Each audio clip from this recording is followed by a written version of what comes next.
What if I told you that these buildings were not built by the people they are said to have been built by, or built when they are said to have been built?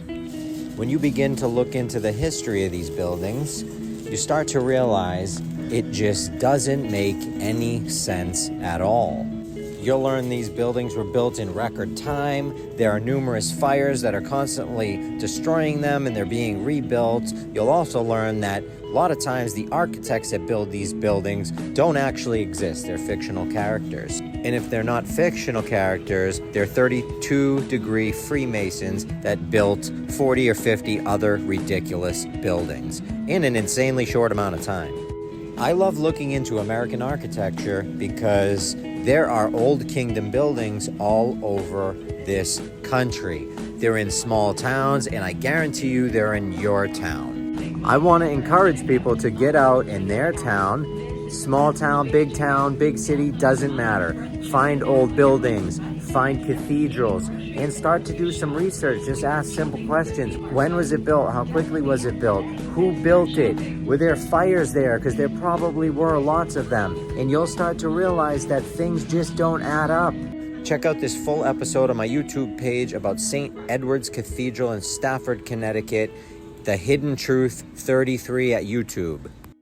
We are here at St. Edward's Church in Stafford, Connecticut, which supposedly was built in 1866 in 2 years, completed in 1868 by a guy named Father de Brucker. So check this beautiful, beautiful church out. This is the front of the church.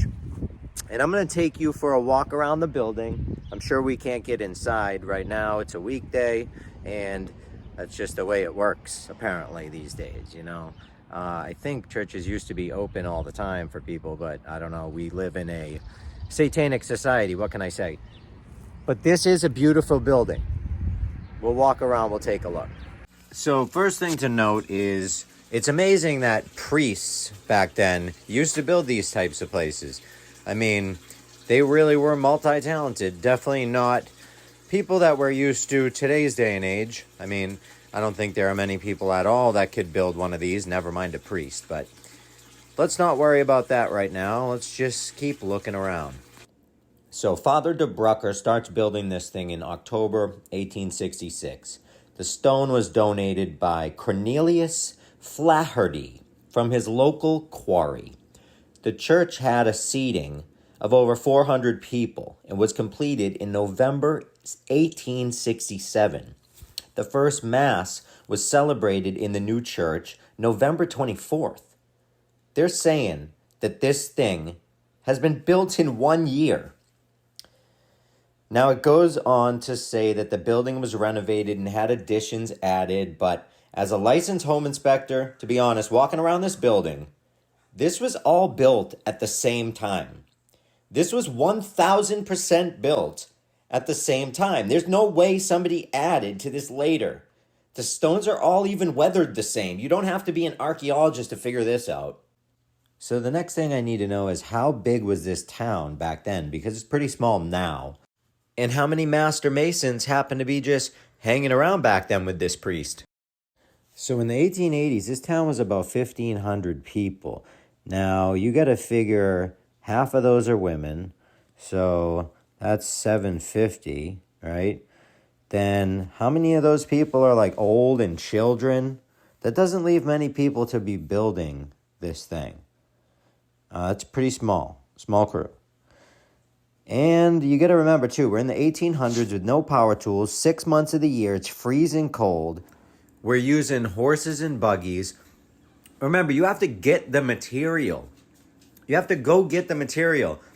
Down these dirt roads, this is heavy brick. How many trips does it take? How many animals does it take? How many donkeys does it take? How many horses does it take? How many people does this take?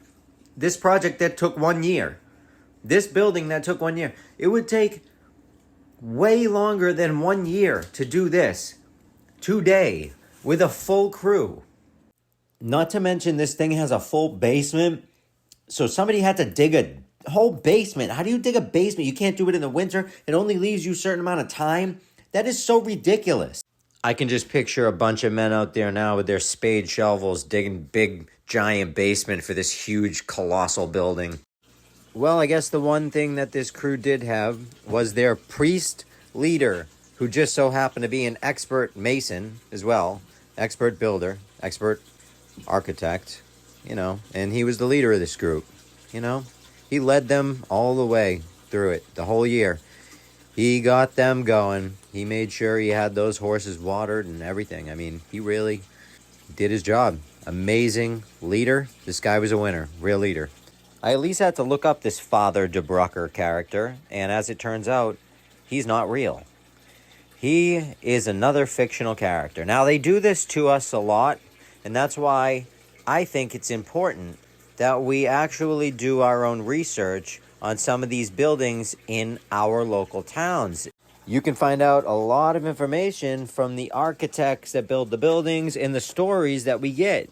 You can find out that we definitely get lied to, and our history is not quite what it seems to be. If you like these kind of videos, hit follow, check out my YouTube page, The Hidden Truth 33, and hit subscribe. Thank you.